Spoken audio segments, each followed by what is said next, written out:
What drives a superpower like the United States to plunge into a conflict halfway across the world? Was it to stop communism, protect democracy, or something deeper rooted in history and politics?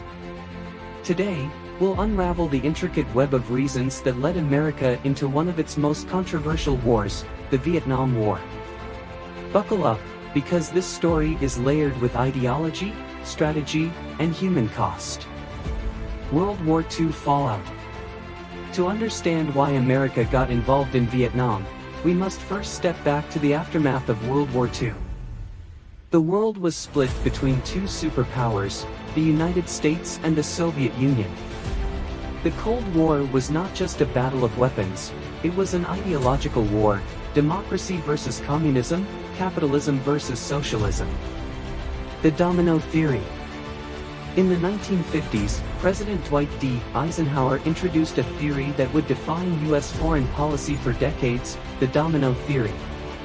The idea was simple: if one country fell to communism, others would inevitably follow, like a row of dominoes. Vietnam was seen as the crucial first domino in Southeast Asia.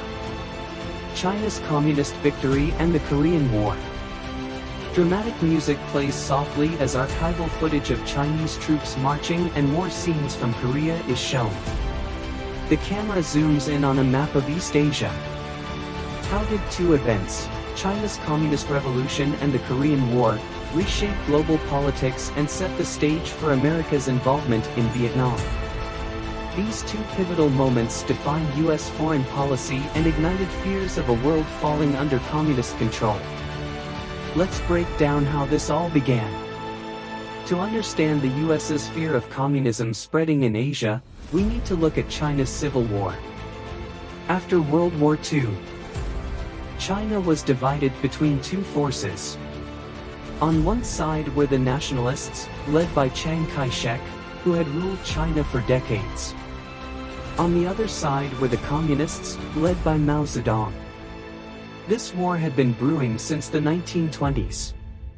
The Civil War resumes after World War II. During World War II, both the nationalists and communists paused their fighting to focus on defeating Japan.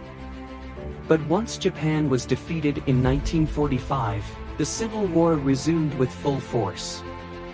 Why did the communists win? The nationalists were plagued by corruption, mismanagement, and a lack of public support. Many Chinese citizens, especially peasants, were disillusioned with Chiang Kai-shek's government. In contrast, Mao Zedong's Communist Party promised land reforms, equality, and an end to corruption. The Communist Victory, 1949. By October 1, 1949, Mao Zedong declared the establishment of the People's Republic of China. This was a massive shift. China, the world's most populous country, was now under communist control. For American leaders, this was a disaster.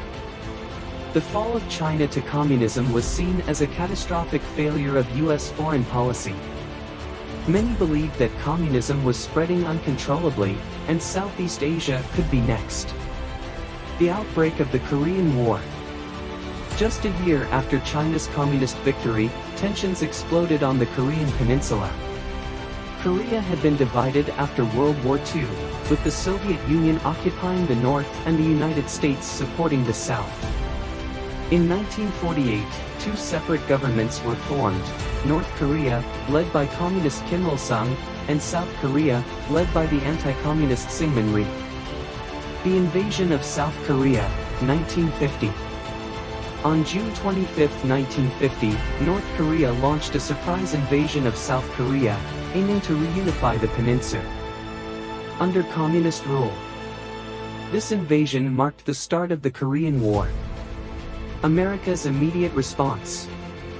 President Harry Truman, determined to stop the spread of communism, immediately sent U.S. troops to support South Korea. This was the first major military conflict of the Cold War. China's intervention.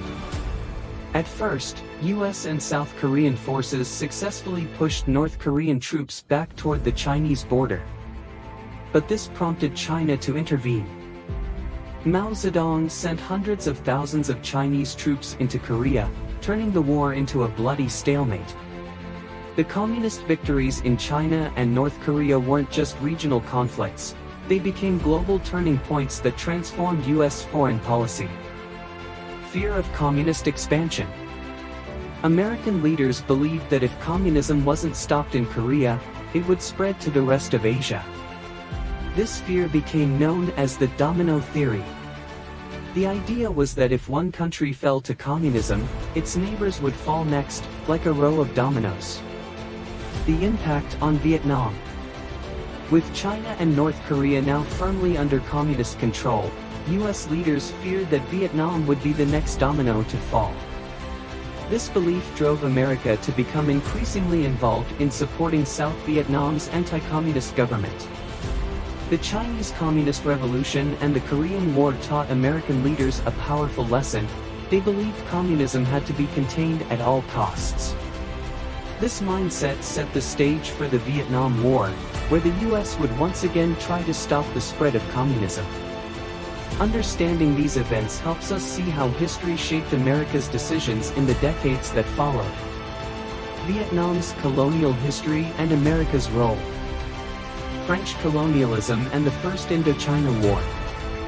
Vietnam wasn't always a focal point for America.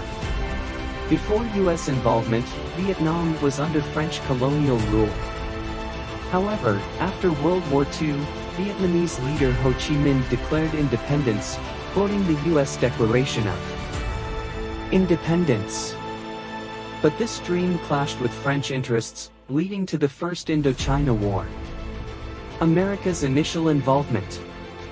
At first, America wasn't directly involved but supported France financially and militarily to stop communist forces led by Ho Chi Minh.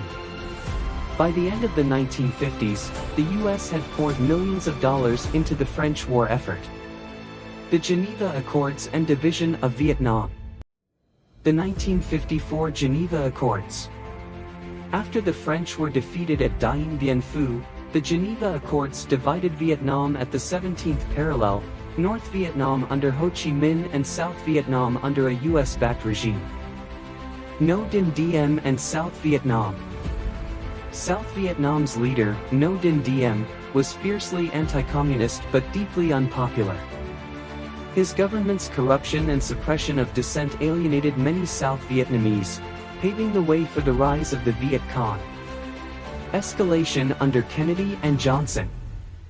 Advisors and counterinsurgency. In the early 1960s, President John F. Kennedy increased the number of American military advisors in Vietnam, hoping to bolster South Vietnam's fight against the communist Viet Cong. This was the era of counterinsurgency, a new kind of warfare that relied on guerrilla tactics and psychological operations. The Gulf of Tonkin Incident. The real turning point came in 1964 under President Lyndon B. Johnson.